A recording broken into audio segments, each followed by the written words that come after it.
Hey everybody, this is Dr. Elaine, just checking in quickly to give you something to think about. You guys have probably heard about the big beautiful bill and how very concerned pediatricians are about multiple parts of it. And I'm not going to address all that. Today, I wanted to deal with just one seemingly tiny topic, and that is that there's going to be a limit of federally backed funds to $200,000 max for graduate, professional, including medical students.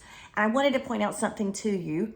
You may not realize this. I know you already know how just very unique I am, but part of it is that I have a history of childhood poverty, and it turns out that of most medical school classes, that's an anomaly.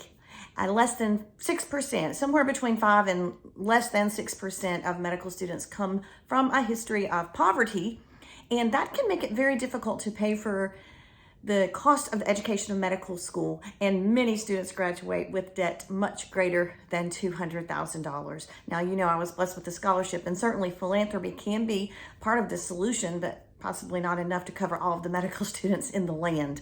Now, one of the concerns is that if a medical student has tremendous amounts of loans to pay back, would they even be able to pick a lower paying area, especially pediatrics, because we're always the lowest paid of anything, or even other primary cares that wouldn't pay as much as some subspecialties perhaps. Now, this is a very complicated question on a million different levels, because in some schools like NYU that have started offering free tuition, those students have not been having a higher percentage of choosing or choices of primary care specialties. In fact, they've been lower. But is there a selection bias on those students because it's so competitive to get into a school that won't have any debt?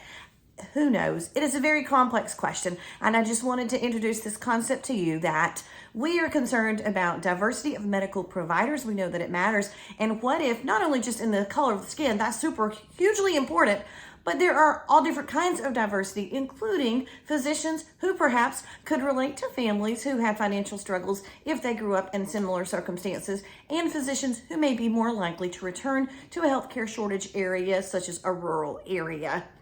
I just wanted you guys to consider that concept and one of the consequences of this bill. Thanks.